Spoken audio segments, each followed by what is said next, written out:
Hi, BKFK listeners.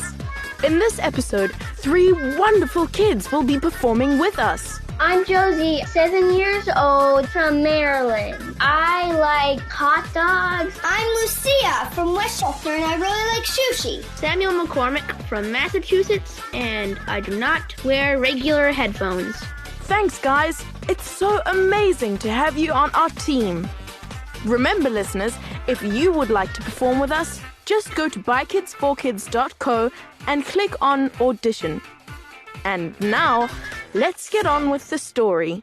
Trang Quynh.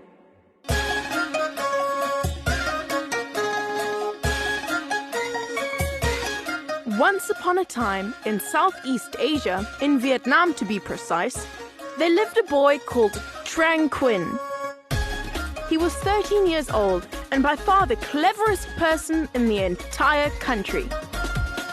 He wasn't the cleverest person in the country of Vietnam by luck. Oh no. Trang Quynh had worked very hard at it. As soon as he started school, Trang Quynh had discovered that he really liked reading. And he found that he had a much easier time remembering things than the other children. He managed to learn all his times tables in just 1 week. And his classmates were so impressed, and his teacher was so delighted that it encouraged him to read and memorize even more. Soon he had learned the name of every insect in the world, every animal in the land, and every type of plant in the forest, including all the details of their size, color, and what they could be used for. Next, he learned the whole history of Vietnam from the beginning of history until the present, until he could recite it all off by heart. He was lightning fast at working out problems. He could solve word and picture puzzles in only a second or 2. Calculate the most complex sums as fast as a computer, and solve the most baffling brain teasers in the twinkling of an eye.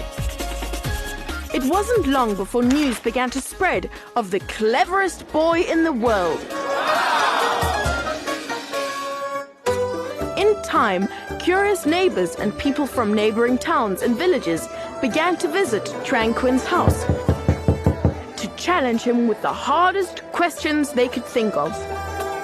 Trang Quynh now had to study in the evening and late into the night in order to continue learning all there was to learn, exercising his brain with new problems.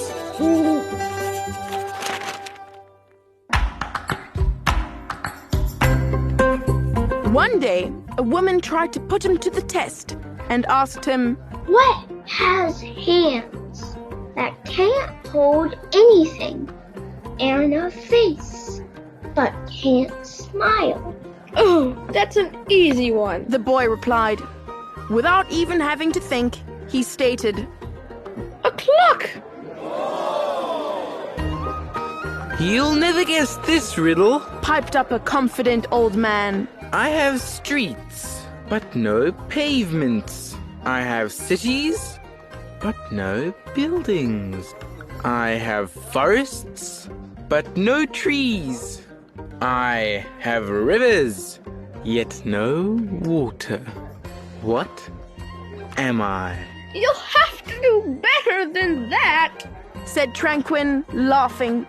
That's a map, of course. And the surrounding crowd clapped and oohed and ahed with wonder and delight.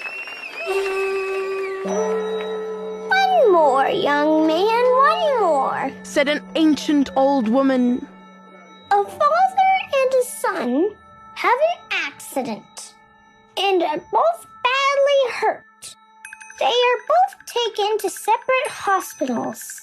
When the boy is taken in for an operation, the doctor says, I cannot operate on this boy because this is my son. How is this possible? The old woman peered at Trang expectantly. Trang paused for effect, but he knew the answer perfectly well. The doctor He said. is the boy's mother. The crowd laughed and cheered with approval.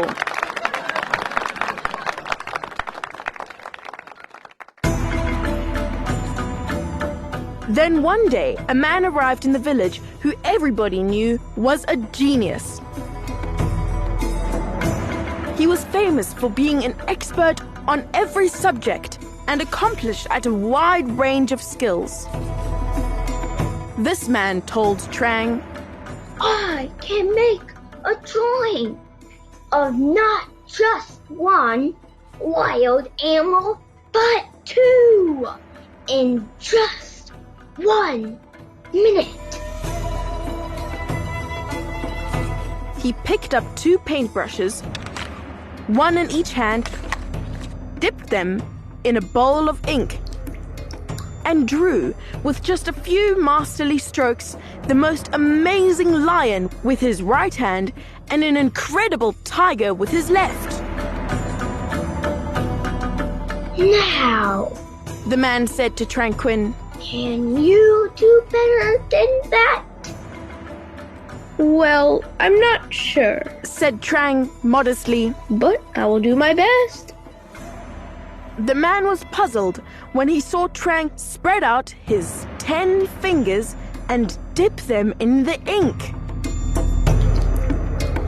Then he drew his fingers down the paper at the same time, gently squiggling his fingers as he did so.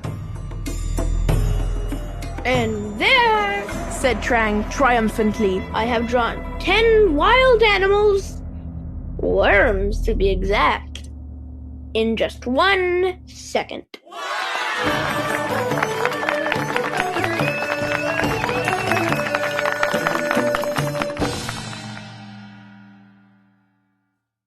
Hey guys, if you like this episode, please share it with your friends and family.